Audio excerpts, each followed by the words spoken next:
Bonjour l'Afrique, les bonnes nouvelles sont plutôt rares dans les médias, mais cette fois-ci, le groupe Serco International vous accueille avec une nouvelle impressionnante, une nouvelle extrêmement agréable. Il s'agit d'un programme de formation high-tech porté sur les métiers d'avenir, les métiers de l'intelligence artificielle où seront recrutés des jeunes Africains formés gratuitement avec des contrats d'embauche en poche dès leur entrée en formation. Derrière ce pari fou, ce jeune béninois qui a été désigné en 2005 parmi les 10 jeunes les plus remarquables de la planète. Il s'agit bien sûr du patron du groupe Serco International qu'on va découvrir dans un instant. On maintient le suspense. Quarantaine balbutiante, mais qui caracole à la tête d'exploits en termes d'ingénierie de formation sur 3 continents. L'Afrique, bien naturellement, l'Europe et l'Asie qu'il a réussi à conquérir. C'est avec vous, André Dossa, le copilote de cette émission, que nous allons décortiquer ce programme avec l'invité dès qu'il va s'asseoir et entrer en scène. André. Osias, bonjour. Un pari d'autant plus fou qu'il s'agit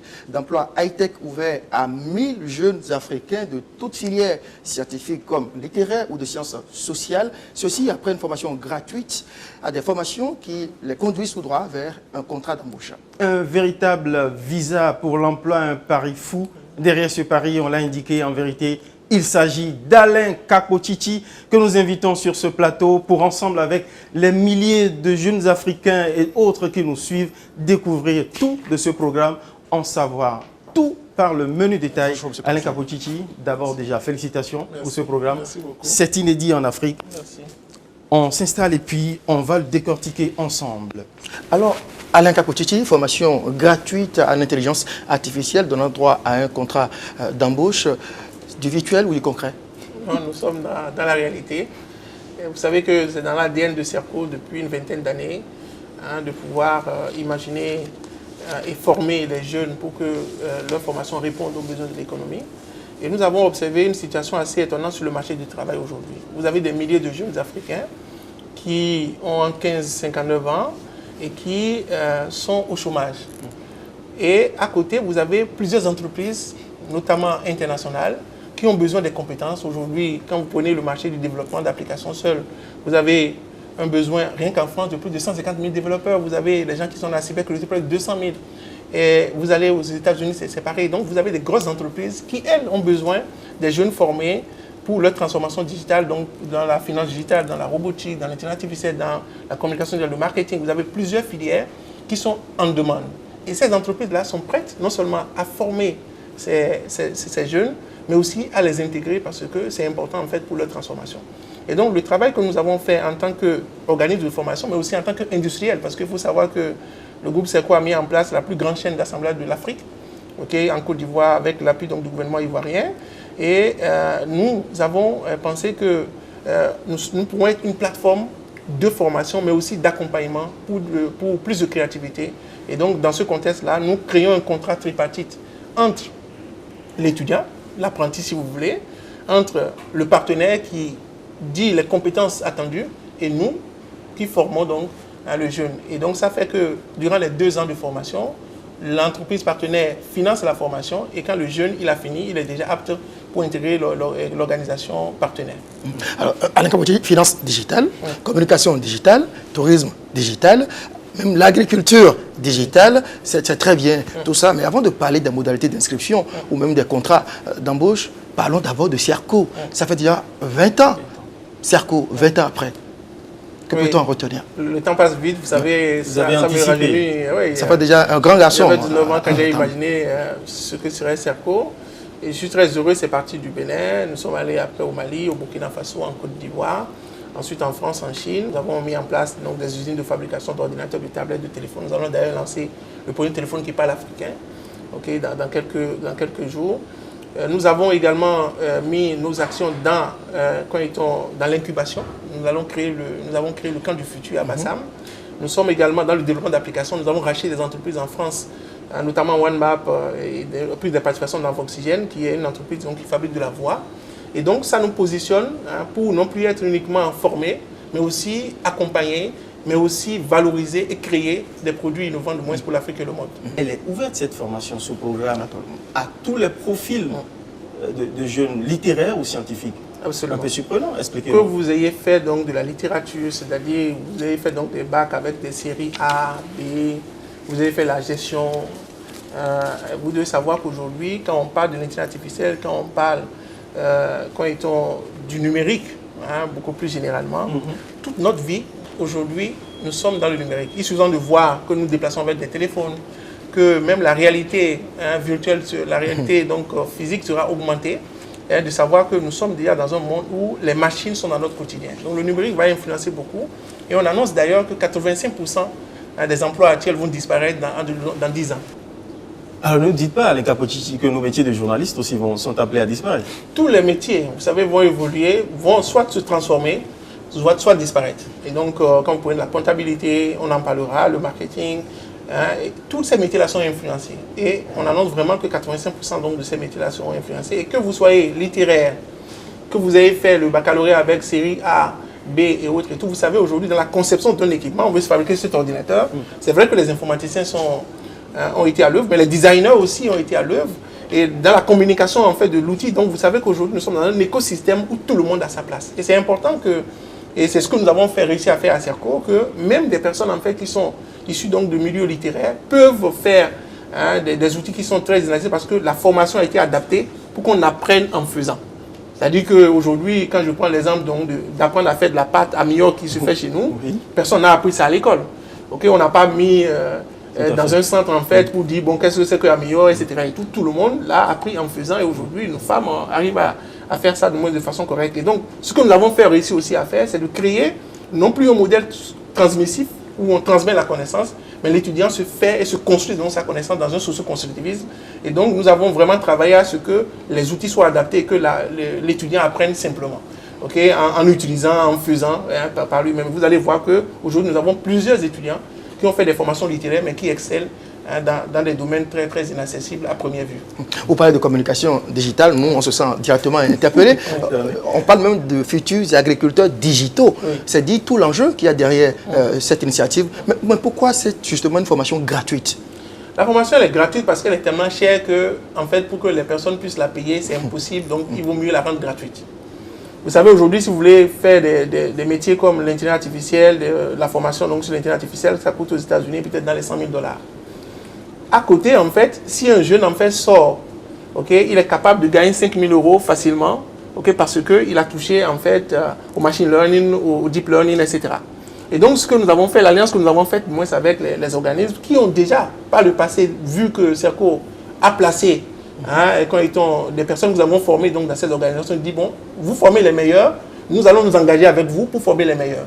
Et je peux vous dire aujourd'hui que nous avons des grosses organisations en fait, qui disent nous voulons 2000, 3000 personnes que nous sommes prêts à utiliser tout de suite. On dit on ne les a pas, on forme peut-être 200, 300. Et donc aujourd'hui, l'objectif c'est vraiment d'identifier des jeunes qui ont une certaine capacité de mémorisation, de logique, de les mettre aussi dans un système de formation qui leur permette en fait d'être autonomes, d'avoir de la curiosité, de résoudre des problèmes de façon autonome, de pouvoir collaborer avec les autres, d'agir et autres. Et quand ils ont cette faculté, ils sont capables donc de s'intégrer facilement donc, dans ces gros groupes-là, qui veulent donc des gens qui prennent des initiatives, qui soient dans la créativité. Et c'est ce que nous avons comme challenge de moins de pouvoir construire. Et je pense que nous avons déjà démontré par le passé que nous pouvons le faire. Et c'est ça qui a permis donc cette alliance-là avec ces organisations. Fort bien, vous l'avez démontré. Et on va descendre à Abidjan. Pour suivre les pas de la directrice générale de la Banque mondiale qui a effectué une descente sur vos installations où on a découvert déjà avec vos étudiants ce qu'on appelle objet connecté, fabriqué par des Africains, touché par le doigt, les résultats de vos exploits. On va à Bassam sur les traces de la directrice générale de la Banque mondiale.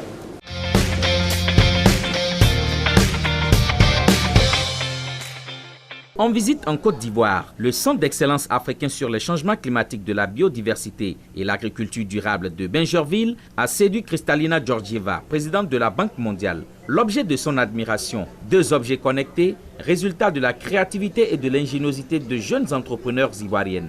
Ce sont pour le premier un épouvantail connecté multifonction actionné à distance. Système NAS.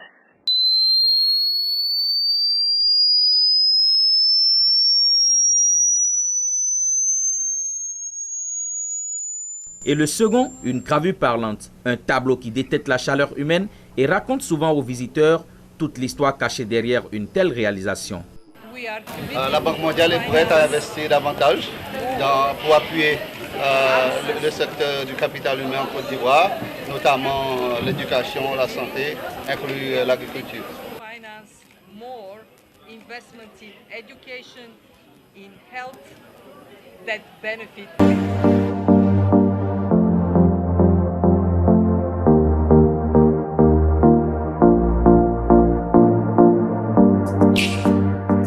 Vous devez développer toute votre capacité autour de ces deux axes qui sont comment je me rends créatif. Et ce qui est intéressant quand vous apprenez un langage, c'est pas le langage, c'est que vous ayez été capable de l'apprendre. Parce que demain, dans 3 ans, 4 ans, ce que vous serez en train de faire, ça ne sera certainement pas ce que vous avez appris aujourd'hui. Parce que vous pouvez être sûr d'une chose, il n'y a qu'une chose qu'on est sûr en informatique, c'est que tout sera obsolète très vite. À 42, on a 40% des gens qui n'ont pas le bac. Le salaire moyen de sortie des étudiants de 42, c'est 50 000 € par an. Okay. Alors ça fait beaucoup par rapport à ici, mais c'est déjà 30% au-dessus des meilleures écoles françaises. 30% de nos étudiants créent des entreprises. Et c'est pas un miracle, c'est juste, en réalité, la seule chose qu'on fait, c'est ce que vous avez dit, on libère la créativité de gens qui sont enfermés dans un système qui est fait pour la réprimer. Vous gagnerez que si vous faites gagner tout le monde. Parce que chacun va reconnaître la valeur des autres. Et c'est ça qui fait qu'à la fin on est fort. C'est pas parce que personne n'est fort tout seul.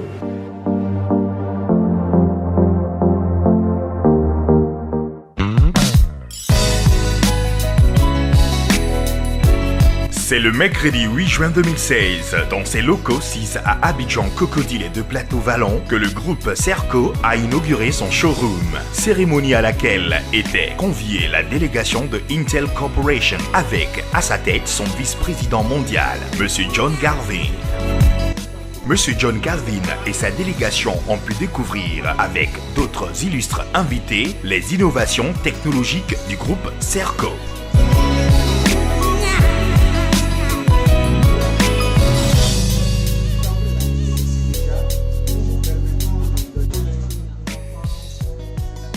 Alors, sur cette installation à Alain Capociti, on voit l'un de vos étudiants qui a fabriqué un épouvantail avec de l'intelligence artificielle embarquée. Expliquez-nous, apparemment, c'est finalement tous les métiers, tout le code des métiers, même un tableau de peinture avec intelligence artificielle embarquée. Absolument. Et aujourd'hui, la Banque mondiale prend donc pour les agriculteurs plusieurs de ces outils.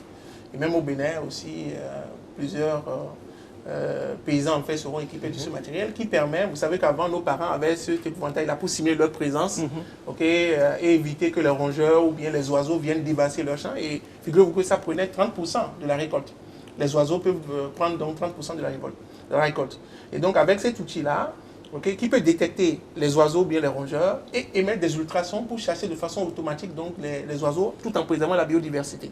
En même temps, en fait, le paysan peut de sa maison arroser son champ, peut en même temps donc il y a plusieurs en fait actions en fait, qu'on peut faire et donc et même à un moment donné cet épouvantail-là est capable donc de dire au paysan quand est-ce qu'il va cultiver, quand est-ce qu'il va récolter pour éviter en fait que quand les oiseaux viennent chercher tout en étudiant avec le deep learning pendant une certaine période sur 5 ans, etc. Et donc il est équipé d'un système qui permet de capter des informations agroécologiques. Voilà, les informations, un peu comme une personne peut détecter que quand des oiseaux sont là, voilà, la machine en fait est capable donc de capter que les oiseaux sont là, de capter aussi que le sol n'est pas humide et demander à l'arroser. Contrairement aux épouvantails traditionnels qui ne bougent pas. La machine est devenue intelligente, ça l'intelligence artificielle. C'est-à-dire que l'intelligence artificielle, c'est vraiment qu'en même temps qu'aujourd'hui on pense que l'homme est intelligent, la machine aujourd'hui peut aussi capter l'information,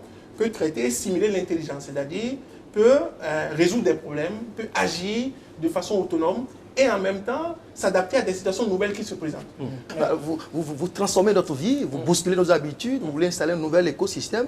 Comment des métiers tels que la comptabilité, la gestion des ressources humaines peuvent disparaître alors que normalement les entreprises en ont besoin? Absolument. Donc prenons un exemple simple. Aujourd'hui, d'abord, toutes les études démontrent que d'ici 10 ans, on n'aura plus d'aide comptable. Wow. Vous savez, le métier d'un comptable, c'est de collecter, par exemple, les factures, d'émettre des factures, de saisir les écritures, de pouvoir peut-être donner des conseils avec un tableau de bord, en fait, aux dirigeants pour qu'ils évitent les défauts de trésorerie ou bien des seuils à ne pas atteindre et tout. Cette activité-là, aujourd'hui, la machine peut la faire. Il suffit seulement que je prenne la facture, que je la scanne automatiquement et les informations seront récupérées et vont être traitées et les écritures seront passées de façon automatique et l'intelligence en fait de la machine est capable même de pouvoir faire des relances clients, faire un certain nombre de choses en fait qui étaient dédiées à l'aide comptable. La même chose s'est passée, vous savez, et donc aujourd'hui, cette activité en fait du comptable peut être faite facilement par n'importe quelle personne qui n'ait pas appris la comptabilité. Vous voyez, quand on prend l'exemple donc des secrétaires d'activité. Mais avec une grosse marge d'erreur. Beaucoup plus précis, de façon beaucoup plus précise, je t'assure, que l'homme ne soit capable. Parce que si je te demande sur 10 000 personnes qui me doivent moins de 50 000, il faut que tu aies 2 jours pour le faire. Les ressources humaines, c'est pareil. Vous savez qu'aujourd'hui, pour faire du recrutement, si j'ai 1000 candidatures à un recrutement, mon directeur des ressources humaines a peut-être besoin de 50 jours pour traiter donc ces 1000 CV, pour arriver à savoir le meilleur profil qu'il me faut pour mettre tout. Aujourd'hui, vous scannez du moins les CV, il est capable en fait de savoir les différents types de compétences que les gens ont et en même temps de te conseiller automatiquement ces personnes-là qui seront mises à disposition. La machine est même capable aujourd'hui de pouvoir anticiper pour aller faire de l'enquête sur les données, de passer même un test de recrutement avec des assistants vocaux, etc. Donc il ne faut pas sous-estimer cette capacité. Vous savez que cette incrédulité, en fait, on l'a quand nous avons les secrétaires dactylographes. Oui. Vous savez, il y a 15 ans, 20 ans, moi je me rappelais encore, vous allez dans les ministères ou bien dans les entreprises, vous avez 20 personnes au minimum qui étaient là, du moins ça tapait à pianoter. C'était les dactylographes, Et après, plus tard, l'ordinateur est apparu. Tout à fait. Et les gens se sont formés du moins à l'informatique et les directeurs ont pris le rôle, parce que désormais ils peuvent saisir directement leurs documents. Et donc de 20 secrétaires, aujourd'hui on est arrivé à 2 ou bien à une secrétaire du moins dans les organismes. Et aujourd'hui vous avez même des entreprises entières, des immeubles entiers, où vous avez une seule secrétaire en bas qui réceptionne tout pour tout le monde, avec la gestion des documents et tout part. Et donc vous savez qu'il y a beaucoup de métiers qui seront transformés, ou bien des métiers qui vont disparaître. Et donc, ce que nous voulons faire et ce que nous faisons, ce qu'on sait aujourd'hui, c'est qu'on sait que ces métiers-là seront influencés. Parce que les tâches répétitives, en fait, seront... la machine peut essayer donc de les opérer. Et donc, les formations que nous faisons aujourd'hui, si on veut que les jeunes, du moins, soient insérés, il faut qu'on soit capable d'anticiper sur ça. Et c'est ce que nous essayons de faire à travers cette formation. Et on va l'adapter pour que même celui qui est dans la littérature, celui qui n'a pas fait, du moins, les mathématiques, puisse se l'approprier et être... capable d'être recruté par les grands groupes internationaux qui ont été très attentifs du moins à notre offre. Elle a beau être gratuite cette formation, on se connaît un peu, il y a peut-être des pesanteurs, certaines considérations qui entrent en ligne de compte. Quelles sont les modalités? Est-ce que c'est par affinité? On est en Afrique. Comment ça se fait? Comment accède-t-on à cette formation? Exactement, dans les pratiques. Pour accéder à cette formation, il faut juste aller sur Internet, sur le site du groupe CERCO, et pouvoir faire le test de sélection. Donc le test de sélection en fait est ouvert pour toute personne, soit même la sélection déjà est dématérialisée, ce n'est pas au faciès. Des personnes qui sont diplômées sans emploi, ou bien des personnes aujourd'hui qui ont fait un bac plus 5, qui attendent au chômage depuis longtemps et qui pensent qu'ils vont trouver un emploi. Vous savez qu'aujourd'hui, l'Afrique, si on prend l'exemple du Bénin seul, vous savez, il y a 100 000 personnes qui sont allées au bac cette année, il y a eu 50 personnes, 1000 personnes qui ont eu le bac. La fonction publique béninoise entière fait environ 75 000 personnes. Elle peut pas tout consommer. Et même si on chasse tous ceux qui sont dans la fonction publique dans 5 ans, il y aura 100 000 personnes en fait, qui sont sur le marché du travail en tant que bacheliers. Tout à fait. Encore qu'en réalité, sur 100 personnes qui rentrent au CI au Bénin, il y a 6 seulement qui arrivent à l'université. Donc vous avez environ 1 million de personnes qui sont en demande d'emploi.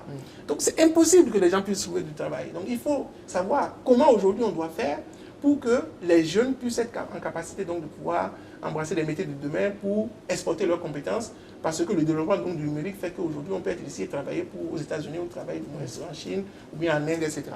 Et donc, dans le contexte donc, de la formation que nous mettons en place, justement, c'est de pouvoir permettre et de mettre... donc, les jeunes vont faire le test de sélection. C'est un test qui vise la mémorisation d'abord, une capacité de logique aussi. Pour faire de l'intelligence artificielle, il faut juste savoir ça. Donc, tout le monde peut faire le test. Et si vous êtes éligible, vous venez, vous n'avez pas de frais de scolarité à payer. En réalité, on vous enlève ce souci-là, mais il y a beaucoup en fait, de travail à faire pour s'approprier, parce que c'est des certifications, donc il y a une intensité de travail à faire.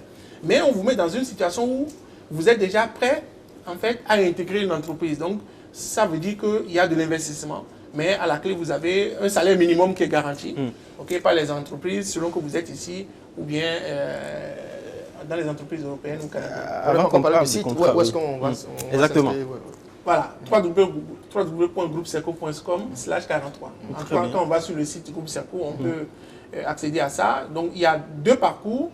Il y a un parcours pour les étudiants en industriel, donc ceux qui veulent toucher par exemple la robotique, l'intelligence artificielle, les big data, les serious games, le gaming et autres. Vous savez, c'est des métiers qui recrutent systématiquement. Tout le monde est d'accord. Aujourd'hui, c'est comment on peut pouvoir fabriquer ça. Et nous, on sait le faire, tout simplement parce que nous sommes la première école quand même en informatique de l'espace CAMES, après les Olympiades d'université du CAMES. Nous avons démontré aussi avec les grands groupes que nous savons pouvoir donc fabriquer ces compétences-là. Nous sommes membres aussi associés de la chaire UNESCO, donc sur les pratiques de TIC de l'Afrique de l'Ouest, qui est rattachée à l'Université de Bordeaux. Et nous avons aussi créé un écosystème pour pouvoir fabriquer des gens sur le machine learning, sur le deep learning, etc. On a des images qu'on va revisiter sur votre arsenal de formation. Mais vous avez indiqué le premier segment de recrutement, le segment industriel. Oui. Il y a aussi sans doute le segment réservé Le profil tertiaire, en fait, c'est des gens qui ne vont pas, en fait, fabriquer le moteur de l'intelligence artificielle, mais qui vont être capables d'interpréter ces résultats. Lorsque je veux faire, par exemple, du marketing, mon rôle en tant que quelqu'un qui fait du marketing, du ciblage, ce n'est pas de développer l'application qui va le faire, mais je vais pouvoir interpréter pour analyser du moins la cible exacte qu'il faut. Et donc, ces gens-là, en fait, ils vont faire le test de mémorisation et le test de psychotechnique qui leur permet juste d'arriver à résoudre des situations dans des situations nouvelles, etc. Donc, une fois qu'ils ont fait ce test-là, ils vont être reçus en entretien et ils pourront être admis dans la formation. Et vous donc, il y a 1000 personnes qui seront prises en compte. Il y a 300 pour le Bénin, il y a 200 pour le Burkina Faso et 500 pour la Côte d'Ivoire. Nous avons 4 sites. Et donc, l'idée, c'est vraiment être en capacité de fabriquer les meilleures compétences en Afrique. Et des entreprises en fait qui sont disponibles, y compris Cerco, parce que vous savez que nous sommes un groupe industriel. Qui a besoin aussi de ressources. Voilà. Alors, André. Vous avez cité 3 pays impliqués dans cette initiative. Où se déroulera la formation? La formation aura lieu à la fois, de moins, en Côte d'Ivoire d'abord, vous avez 4 sites. Nous avons d'abord le village des technologies de la communication à Bassam, donc où l'État ivoirien a mis en place, a mis à notre disposition pour les 12 000 mètres carrés. Au Vitip. Okay, nous avons le pôle d'innovation de Benjerville, donc de l'université Félix Houphouët-Boigny, où également le ministère de l'Enseignement supérieur a mis à notre disposition donc, un espace pour former les jeunes. Et vous avez l'Institut Cerco aux 2 plateaux, à Cocody, et vous avez à Yopougon aussi, où nous avons un site. Donc nous avons 4 sites donc, qui vont accueillir 500 personnes. Au Bénin, nous aurons 300 personnes, à Sikekodji. Et au Burkina Faso, à Ouagadougou, nous aurons 200 personnes. Mais au-delà de ça, en fait, nous allons sélectionner dans les jeunes que nous avons formés aujourd'hui, parce que nous avons déjà mis en œuvre ce type de formation déjà pour les 2 dernières années. Et donc, l'ensemble pratiquement de nos étudiants, qui aujourd'hui sont près de 300, qui sortent des formations, seront systématiquement recrutés. Donc, nous en avons déjà qui sont recrutés, une cinquantaine qui sont déjà recrutés, qui travaillent en France depuis la Côte d'Ivoire, qui travaillent depuis le Bénin directement dans les entreprises et qui ont des salaires et qui n'ont rien à voir avec quelqu'un qui a fait 10 ans de service dans la fonction publique donc, en Afrique. Avant de parler du contrat, sans doute à l'échange, je vois venir des chiffres de salaire qui vont faire pâlir d'envie. Et vous avez dit, vous vous êtes préparé, vous avez cité les différents sites de formation. On va aller découvrir toute l'armada de formation technologique et technique de Cerco de Cotonou à Abidjan.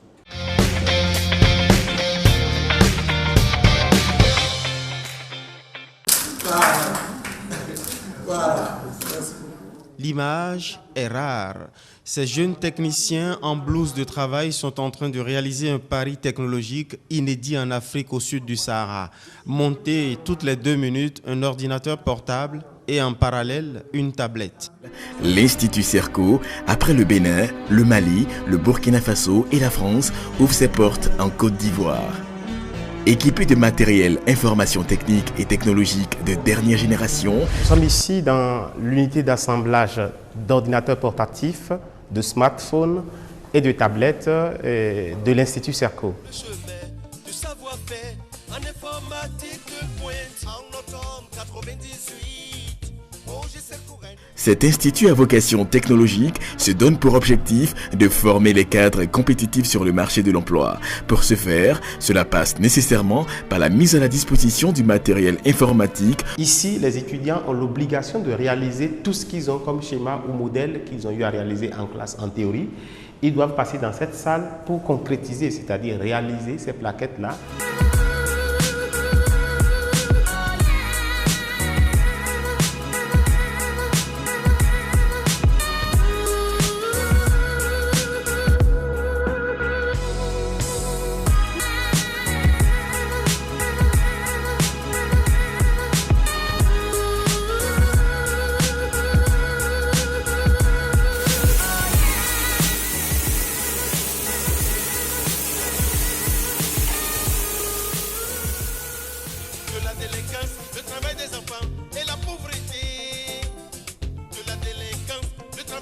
Alors, voici ce à quoi ressemble une salle de classe à Serco. Nous avons un tableau interactif qui est un tableau numérique rattaché à un ordinateur serveur.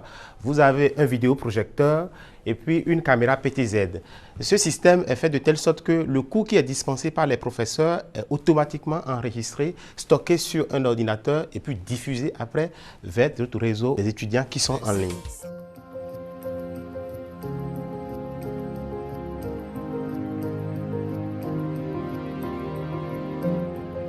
Et donc ici, dans ce centre-là, vous avez les labos, vous avez les écoles doctorales, vous avez les projets pour la Côte d'Ivoire. Et donc Serco fait partie quand même des écoles pionnières à être intégrées ici. Et donc on a installé un atelier de fabrication. Vous avez déjà visité l'atelier des équipements à chaud, ici des équipements à froid. Après l'atelier de fabrication, vous avez le centre d'incubation. Les deux se complètent parce que l'incubation va donner vie au produit. Mais pour le prototyper, c'est dans l'atelier de fabrication. Donc dans l'incubation, ça va être plutôt veiller sur les process, le marketing, tester le produit, l'accompagnement en financement, etc. Et tout. Donc vraiment aider le jeune à pouvoir avoir une idée réelle donc, de son projet. Quand les jeunes arrivent, ils peuvent être à la fois en incubation et être dans l'atelier de fabrication, ou bien ils peuvent concevoir leur produit chez eux et venir juste en fait pour le prototypage. Et dans le mois qu'on est en train de concevoir, ils vont avoir l'accompagnement à la fois des spécialistes, donc une entreprise par exemple comme Orange, mais d'autres qui on veut en fait venir prototyper pour une journée, ils peuvent venir le faire.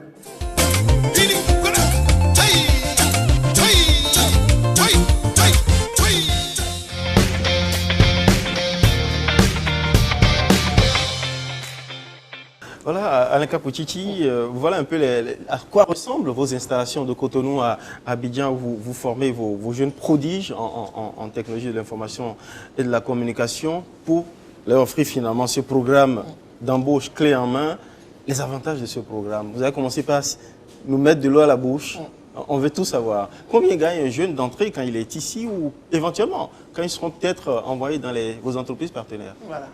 En fait, quand un jeune vient dans ce programme, il a un salaire minimum qui est négocié avec la boîte en fait, qui recrute.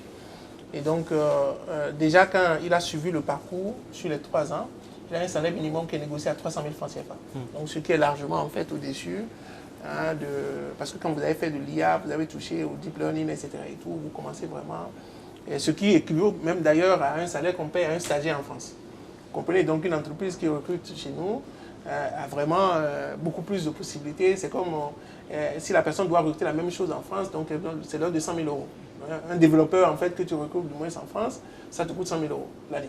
En fait, vous êtes en train de nous dire là, en fait, vous nous faites rêver, franchement, dites la vérité, Alain Kapouchichi. C'est un jeune prodige de 17 ans qui a réussi à ce programme. Tout le monde connaît aujourd'hui le coût. Il gagne 300 000, le salaire est respectable d'un cadre. Il commence avec 300 000 francs CFA. Et nous avons déjà, comme je vous l'ai dit, une bonne cinquantaine donc, de personnes qui sont déjà touchées par le programme ici. Et c'est parce que, justement, les premiers étudiants, la première cohorte que nous avons envoyée, ces gens-là ont été tellement... Vous savez, on a des gens qui sont aujourd'hui le responsable quand ils étaient en RSE du moins de Microsoft en Afrique de l'Ouest, et quand ils étaient en Afrique, en fait, c'est un étudiant de Serco. Vous comprenez donc le leader donc, de développeur donc, chez Facebook, donc c'est un étudiant de Serco. Donc vous avez aujourd'hui des personnes en fait qui ont des groupes en fait qui ont compris que nous pouvons fabriquer et les jeunes Africains sont capables en fait d'avoir donc ces compétences identifiées. Maintenant, il y a des entreprises, vous savez, nous sommes membres de la French Tech, vous comprenez, ça veut dire quoi? Ça veut dire que nous sommes à la pleine image en France. Un jeune, quand il est séduit, l'entreprise en fait française ou bien canadienne, au moins, c'est séduit par, quand ils ont les jeunes, on peut le déplacer parce qu'il y a un visa French Tech qui lui permet de déplacer à la fois sa famille et autres et tout, sans des contraintes particulières. Okay? Parce qu'aujourd'hui, tous les pays européens ont un besoin en termes de développeurs, en termes de personnes, moins dans la cybersécurité, dans le marketing digital, dans la finance digitale, dans ces métiers-là qui sont des métiers nouveaux. Mais on peut aussi travailler à distance, c'est l'avantage. Les nôtres aussi en ont besoin, au passage. Voilà, les nôtres en ont besoin et nous formons effectivement aussi pour le marché local. Aujourd'hui, le monde a besoin de ces gens-là qui ont des profils particuliers. Et ce que nous avons essayé de faire, c'est justement donc de pouvoir proposer une offre qui puisse adresser toutes ces compétences. Je vous cache pas qu'aujourd'hui, au niveau local ici au Bénin, quand vous prenez tous les ministères du Bénin, il y en a 21 ministères. Nous avons 5 ministères dont les anciens de CERCO sont les directeurs du système d'information. Vous comprenez, sur 21 ministères. Vous allez à l'ambassade des États-Unis, vous allez... comme vous comprenez, vous allez chez Orange, vous allez dans tous les grands groupes, vous avez les anciens de Serco. Justement, Alain Kakouchichi, si un jeune, que se passerait-il par exemple si un jeune décide, plutôt que d'aller travailler en entreprise, de se mettre à son propre compte, de s'installer ou de collaborer avec d'autres entreprises, que se passerait-il? Quelle garantie avez-vous? Quel lien y a-t-il un engagement entre vous et ces étudiants que vous formez? Est-ce que c'est possible au bout de ce contrat? D'entreprendre aussi, c'est-à-dire que la formation n'est pas orientée uniquement, on peut trouver du travail, c'est important. Mais nous avons prôné l'entrepreneuriat dès le départ, depuis une vingtaine d'années. Et aujourd'hui, nous avons mis en place tout un camp dédié au futur en Côte d'Ivoire. Nous avons d'ailleurs déjà recruté 1000 jeunes. Et ça, c'est pour vraiment créer et développer sa propre entreprise.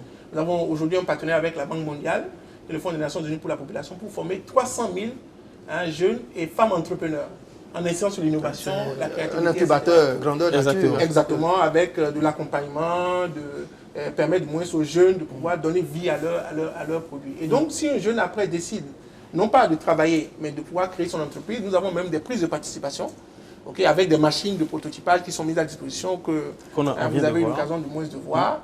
Et donc, donner vie au projet et montrer donc des créateurs. Maintenant, avec des espaces de coworking où il y a différentes formes de compétences pour accompagner. Le camp du futur, c'est vraiment un camp dédié à l'innovation où je viens avec un problème, ma tomate qui pourrit, et j'ai un ensemble de machines de transformation pour faire du séchage, pour faire du jus, pour faire un ensemble de choses à disposition pour créer et imaginer le produit de demain. Maintenant, si le jeune n'a pas envie d'entreprendre, mais de travailler pour une autre entreprise qui n'est pas dans le réseau des entreprises partenaires, en ce moment-là, l'entreprise s'engage à payer 10% en fait, donc du salaire donc comment on appelle, du jeune, qui participe en fait à payer les frais de formation. C'est bien beau. Alors, pourquoi il n'y a que, enfin, c'est le sentiment que j'ai quand je vous écoute et que je vois de si belles images, pourquoi il n'y a que Serco qui offre une formation innovante dans ce sens-là? Parce que d'abord, vous savez, c'est très difficile de commencer à parler de machine learning. Vous savez, les universités en Afrique où on parle de machine learning, d'intelligence artificielle, je peux vous dire, pour être président du réseau des établissements de l'enseignement supérieur de l'espace CAMES, et pour avoir été aussi expert du CAMES, de l'UOMOA, j'ai été dans presque toutes en tout cas dans beaucoup d'universités en Afrique de l'Ouest et au niveau de l'Afrique centrale, je peux vous dire qu'on a à peine une ou deux universités qui parlent d'intelligence artificielle. Pourquoi cette réticence-là? Tout simplement parce que c'est des technologies. Ce n'est pas méconnaissance des profits, des bénéfices que constitue aujourd'hui le numérique. Oui, parce que vous savez, nos enseignants, nous voulons enseigner des choses du passé. Nous voulons, comment on appelle, l'enseignant a été formé sur quelque chose il y a 20 ans, il veut reproduire la même chose. Voilà. Et donc, ça fait qu'on enseigne l'informatique d'il y a 20 ans, alors que vous formez le jeune sur l'informatique. On parle de MS-DOS ou exactement, on fait encore le débat. En 2019. On fait encore. André enseigne un rayon. Et donc, ça fait que, en fait, vous formez le jeune direct pour le chômage. Alors qu'il y a la possibilité de les former sur les métiers de demain. Et c'est ce que Serco essaie de faire. Vous savez, pour la petite histoire, puisque vous nous comparez quand même aux autres écoles, le CAMES a organisé pour son cinquantenaire une compétition internationale qui a regroupé l'ensemble des écoles publiques et privées. Chaque école de l'espace a envoyé 3 personnes. Nous avons été premiers au Bénin, nous avons été premiers en Côte d'Ivoire, nous avons été premiers dans tous les pays où nous sommes représentés. Et au niveau du CAMES, là c'est une compétition réelle, nous avons été également premiers. Nous avons eu des compétitions aussi de robotique à l'international. Nous avons démontré avec les partenaires aussi que nous avons formé. Et c'est pourquoi nous avons été name partenaires chez Microsoft. Nous sommes la première entreprise africaine. Vous savez, parce que vous avez, quand vous êtes name partenaire, je ne sais pas si vous vous êtes usine de fabrication, il vous faut 5 ans, 6 ans avant d'être name partenaire. Microsoft vous permet d'exploiter sa plateforme. Et donc, quand je fabrique un téléphone, quand je fabrique du moins un ordinateur, j'embarque directement, du moins, le système d'installation dessus. Donc, c'est un niveau, en fait, de confiance. Vous ne fabriquez pas des Nous sommes ordinateurs. partenaires chez Intel. Et vous savez que le vice-président mondial de Intel, M. Gordon, est venu à Serco pour inaugurer le showroom. M. Gordon, le vice-président de Intel, quand même, qui est le fabricant donc, des microprocesseurs. Dans toutes les machines, pratiquement, vous avez les microprocesseurs. Et tout ça, en fait, a permis de nous positionner et de dire que nous disons un peu plus loin. Et donc, nous avons refondu nos formations pour oublier le verbiage, le professeur est le seul sachant. Le professeur, en fait, se met entre le savoir et l'apprenant. Vous savez que l'un des grands pédagogues de notre ère, en fait, a dit que pour arriver à faire rendre des étudiants autonomes, il faut tuer le professeur. Et en tout cas, il faut qu'il fasse le mort.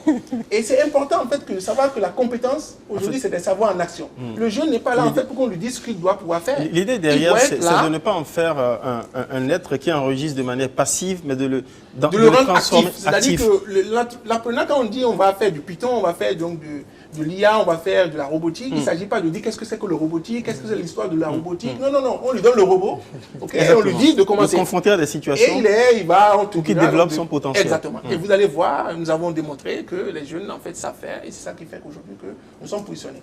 Mais en même temps, nous sommes disponibles et ouverts à accompagner. Et aujourd'hui, les programmes qu'on a avec la Banque mondiale, qu'on a avec donc, les ministères et autres, nous donnent des espaces, c'est vraiment dans cette optique-là que ce n'est pas tout le monde. Et même si on va plus loin au niveau du CAMES, vous savez, je suis quand même maître assistant des universités du CAMES en génie informatique. Ça veut dire qu'après le doctorat, il faut avoir fait le parcours universitaire, donc il faut. Et nous ne sommes pas nombreux, en fait, en tant qu'informaticiens, au niveau de l'espace. Et vous avez fait pas mal de publications et d'études pour les systèmes universitaires de formation. Et j'ai compris qu'aujourd'hui, il faut former les informaticiens et le monde en a besoin. L'Afrique, en fait, a 50% de la réserve mondiale en termes de jeunesse. Si on les rend compétents, vous avez aujourd'hui, il y a quelques années, les Béninois allaient au Sénégal, allaient en France, allaient au Tchad, allaient dans plusieurs pays parce qu'on a réussi à les former. C'est la même chose qu'on peut aujourd'hui essayer de construire.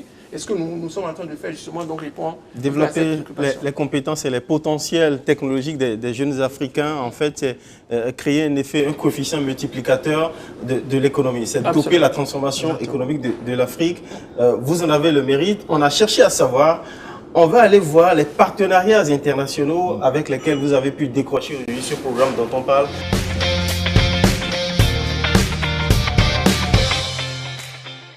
Commencer sa formation en Afrique et la poursuivre sur les bords de la Seine. Voilà une possibilité qui s'offre désormais aux étudiants du groupe Serco.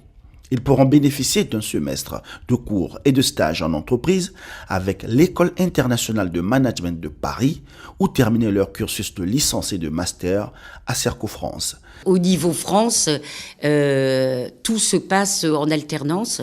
Donc nous avons un fichier d'environ 250 entreprises aujourd'hui. Alors des entreprises qui sont spécialisées soit dans le domaine des ressources humaines, soit dans le domaine de l'e-business, puisque nous avons développé depuis 3 ans un programme spécialisé dans ce domaine-là, soit dans des domaines de marketing, également du business et du commerce. Ce partenariat me paraît une très très bonne idée et en termes de développement, quelque chose de très bien pour le IMP. Et pour l'Afrique aussi, je le souhaite.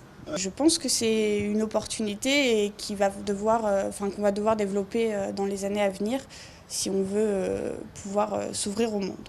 Et je pense que c'est intéressant aussi que des gens d'Afrique, du Bénin ou de la Côte d'Ivoire viennent aussi nous apporter leurs expériences et leur culture pour qu'on puisse échanger. La thématique principale de notre chaire, c'est le développement des pays du Sud à travers la technologie de l'information et de la communication. En tant que président, je déplore que nous n'ayons pas assez de chaires en Afrique. Nous avons une chaire au Maroc et une chaire en Afrique du Sud. L'institution de la chaire défendue par le professeur Alain Kindou est déjà un élément positif puisque, comme vous le voyez, elle est très ancrée, en particulier avec le Serco. Tous les étudiants qui sont par exemple, au CERCO, peuvent par le biais du CERCO bénéficier des ateliers ou des formations de l'expertise de la chaire qui est actuellement installée à l'Université de Bordeaux 3. Aujourd'hui, c'est une autre dimension que nous abordons à travers le fait que désormais, nous pouvons accueillir directement donc, les étudiants qui ont quand même déjà une certaine formation en master et qui ont eu la mention très bien et qui ambitionnent donc de pouvoir faire de la recherche fondamentale comme la recherche appliquée. L'avantage ici maintenant, c'est que dans le cadre de la chaire, le réseau s'ouvre, on peut commencer à travailler, des formations peuvent se faire et de cette manière-là, on n'est pas obligé de recourir forcément à d'autres universités avant donc d'accueillir donc un étudiant de moins en thèse.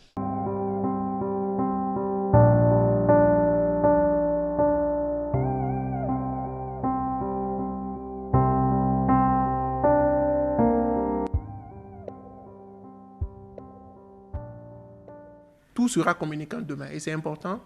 Ça a un enjeu financier, mais en même temps un enjeu de formation pour les étudiants.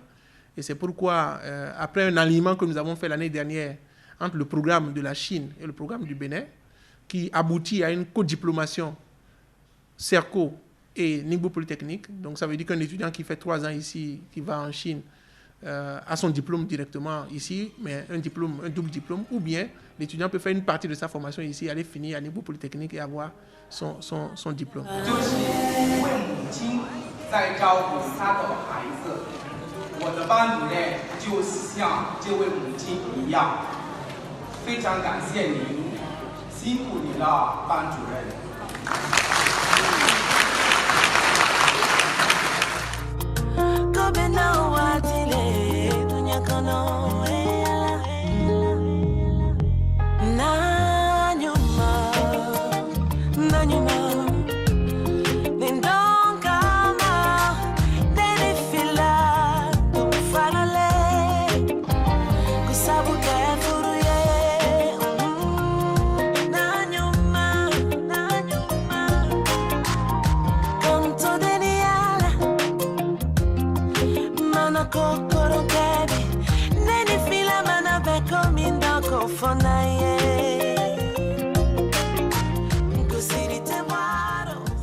Alain Kapouchi, tout cela nous fait rêver. On se rend compte à travers ces partenariats que c'est tout mérité, en vérité, ce programme que vous avez réussi à décrocher pour CERCO en faveur des jeunes.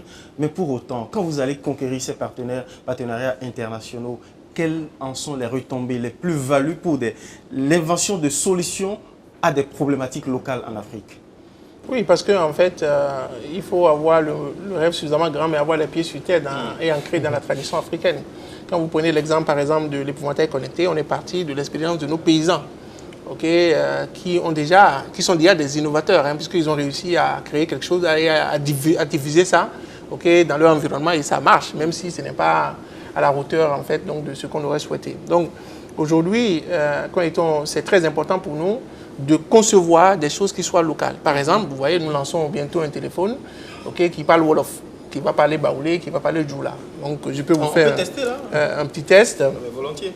Vous avez vu, voilà là, l'objectif en fait c'est de pouvoir après commander. Vous savez, avec Siri par exemple, il faut aller sur Internet pour pouvoir dialoguer. Nous serons embarqués sur les téléphones. Et même sans connexion, ça peut fonctionner. Une française qui fabrique la voix. Donc on peut fabriquer le fond, on peut fabriquer du Djoula, du autre et tout. On travaille sur le Yoruba, le Ibo, qui sont des langues véhiculaires, donc très importantes. Et donc vous voyez donc que j'ai un test et il lit ça en temps réel. Alors là, je vois que c'est un test. C'est du Wolof. C'est du Wolof. C'est du Wolof.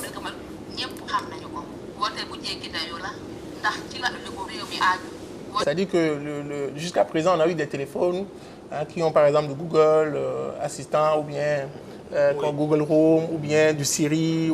Mais ça a besoin d'Internet. Le problème, c'est qu'en Afrique, on n'a pas d'Internet partout. Donc, nous allons lancer le premier téléphone qui parle nos langues locales. Et il s'agit de la synthèse. Donc, ce n'est pas juste de l'enregistrement vocal. Donc, on a fabriqué des voix. Donc, on a pris des parts, comme je vous l'ai dit, dans une grosse entreprise française qu'on appelle Voxygène. Et aujourd'hui, on arrive en fait à pouvoir, par exemple, là, c'est du Wolof.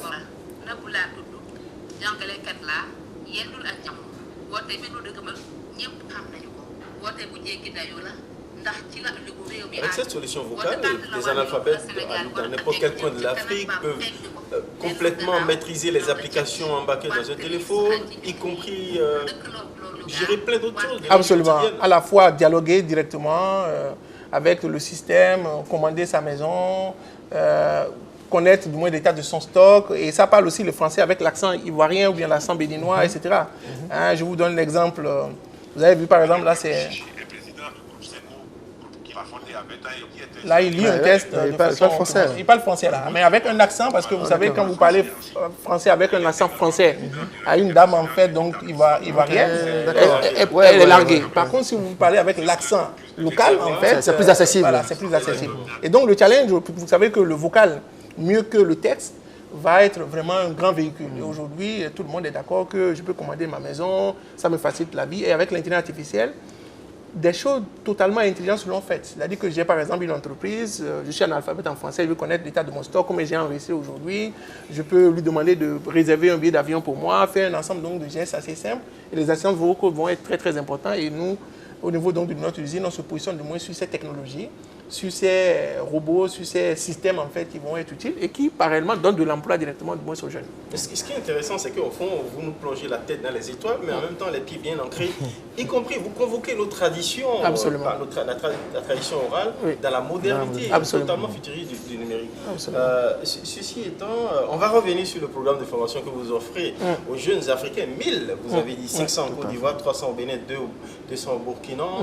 Avec contrat d'embauche. Pour autant, quand ils finissent, je crois que c'est 2 ans de parcours de formation, c'est un diplôme qui sanctionne la formation ou c'est un certificat? Comment est-ce que cela est validé?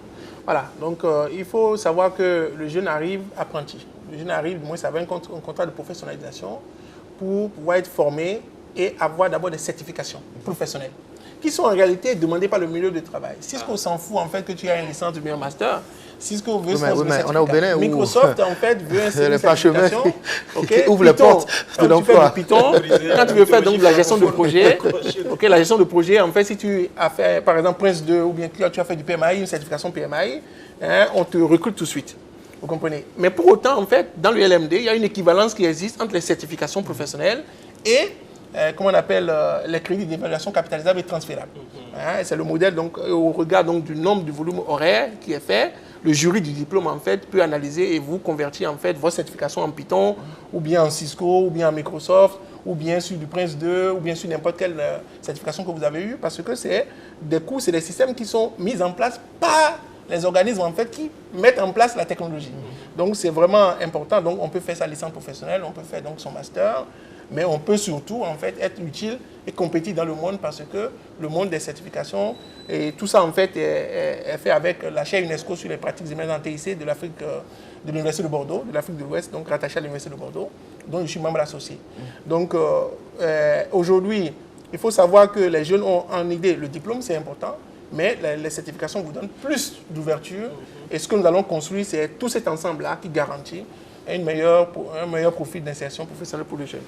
En dehors des frais de scolarité qui sont pris en compte par les entreprises partenaires, quels sont les frais à la charge des étudiants? Voilà, donc la scolarité est gratuite. Quand on dit gratuit, c'est que quand l'entreprise en fait s'engage à verser du moins une partie parce qu'on forme quelqu'un qui répond au profil recherché par l'entreprise. Et le jeune n'a plus en fait à dire bon comment je vais payer ma scolarité, les parents n'ont plus à se soucier de l'insertion. Maintenant, chaque étudiant a son ordinateur. Ça, c'est nous qui fournissons l'ordinateur qui est dans l'école, parce que c'est l'adaptative learning. Le Cerco s'est équipé de près de 1000 PC de gaming, de niveau gaming, parce que vous savez, pour faire de l'IA, l'intelligence artificielle, ce n'est pas n'importe quel type d'ordinateur. Et donc ça, on l'a fait en remodelant aussi nos formations pour accueillir, pour que le jeune joue, il y a du baby-food, il y a un certain nombre de choses qu'il apprend en s'amusant.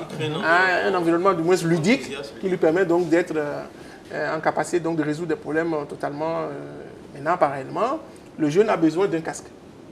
Ça, c'est très important. Pourquoi? Parce que c'est de l'adaptive learning. Donc, il doit financer son casque, donc il coûte... c'est une somme forfaitaire, donc il faut que tout le monde puisse l'avoir aujourd'hui. Il faut des cartes magnétiques, puisque l'école est ouverte 24/6/24. Donc le jeune doit avoir donc, la carte magnétique. Tous les projets qui seront confiés, on donne le kit électronique. Okay, donc du Arduino, du Raspberry Pi, les composants donc, sont donnés systématiquement. Et puis, lorsque nous avons des activités, hein, il y a, comment on appelle, des t-shirts que les jeunes doivent avoir. Donc tout ça, en fait, ne dépasse pas 150 000 francs en termes d'investissement donc pour le parent. Okay? Mais pour vous donner une idée, quand on fait les formations chez nous, en master, par exemple, c'est de l'ordre de 1 500 000 par an. Oui. Donc x2. Mais faire une formation en intelligence artificielle ou en robotique, c'est de l'ordre de 60 000 euros. Donc ça coûte tellement cher, comme on l'a dit, que c'est inaccessible pour le jeune. Et nous avons mis en place un mécanisme pour accompagner même les jeunes du milieu défavorisé. Donc ça, quand par exemple, il y en a qui n'ont pas les moyens de vivre à Cotonou, il y en a qui n'ont pas les moyens de vivre à Bassam. Hein, en Côte d'Ivoire, nous avons des hébergements qui sont dédiés pour vraiment des gens qui sont dans la précarité, qui n'ont pas les moyens. Comme je vous l'ai dit, c'est dans l'ADN de Serco, hein, depuis 20 ans, d'être quand ils sont dans l'accompagnement des personnes issues du milieu défavorisé. Mais on voudrait bien finir en vous demandant si vous avez de l'expertise. Il est prévu dans votre armada, votre ingénierie de formation, des modules dédiés aux fonctionnaires de nos administrations que nos États veulent transformer en administration intelligente. Nous avons des programmes adaptés qui permettent donc à la personne d'être sur poste et de continuer du moins à apprendre dans un environnement ludique. Je crois que les milliers de jeunes qui nous suivent sont un peu plus informés de ce programme que nous avons annoncé avec beaucoup d'appétit à la fin de cette émission. Nous sommes au seuil de la fin de cette émission.